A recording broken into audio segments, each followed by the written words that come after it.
Troisième jour de la création. Introduction. Bonjour à tous et bienvenue sur ma chaîne. Aujourd'hui, nous allons plonger dans un passage magnifique de la Bible, celui du troisième jour de la création, tel que décrit dans le livre de la Genèse. Ce moment est crucial car il nous révèle non seulement la puissance de Dieu, mais aussi son intention pour la création. Lecture du passage. Dans Genèse 1 verset 9 à 13, il est écrit « Dieu dit que les eaux qui sont sous le ciel se rassemblent en un seul lieu, et que le sec apparaisse. Et cela fut ainsi. Dieu appela le sec terre, et il appela l'amas des eaux mers. Et Dieu vit que cela était bon.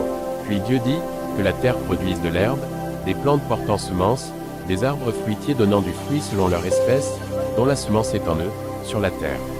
Et cela fut ainsi. La terre produisit de l'herbe, des plantes portant semences selon leur espèce, et des arbres donnant du fruit, dont la semence est en eux, selon leur espèce. Et Dieu vit que cela était bon. Il y eut un soir, et il y eut un matin.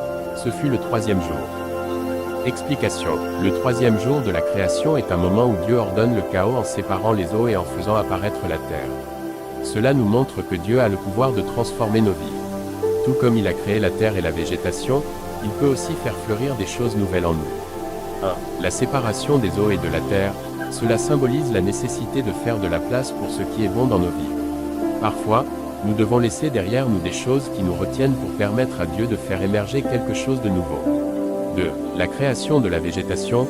Dieu a créé des plantes et des arbres qui portent du fruit. Cela nous rappelle que notre vie doit aussi porter du fruit. En tant que chrétiens, nous sommes appelés à produire des fruits de l'esprit, comme l'amour, la joie, la paix et la patience. Petites histoires inspirées. 1. L'histoire de la graine. Imaginez une petite graine qui est plantée dans le sol.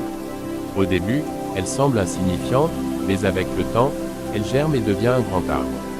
De la même manière, nos petites actions de foi peuvent avoir un impact énorme dans notre vie et celle des autres. 2. L'histoire de la transformation. Pensez à une personne qui traverse une période difficile, se sentant perdue et sans direction. En se tournant vers Dieu, elle découvre une nouvelle passion, un nouveau but, et commence à voir sa vie se transformer, tout comme la terre qui produit des fruits après avoir été cultivée. Conclusion. Le troisième jour de la création nous rappelle que Dieu est un Dieu de renouveau. Il peut transformer notre chaos en beauté et faire fleurir notre vie. Réfléchissons à ce que nous devons laisser derrière nous pour permettre à Dieu de faire émerger quelque chose de nouveau en nous. Prière de fin. Seigneur, nous te remercions pour ta parole et pour le miracle de la création. Aide-nous à faire de la place dans nos vies pour que tu puisses agir. Que nous puissions porter du fruit et être des témoins de ta bonté. Guide-nous chaque jour et transforme nos cœurs. Au nom de Jésus, nous prions. Amen. Appel à l'action. Si ce message vous a touché, n'oubliez pas de vous abonner à la chaîne, de partager cette vidéo avec vos amis et de nous aider à avoir plus de visibilité. Ensemble, nous pouvons répandre la bonne nouvelle et toucher plus de vies.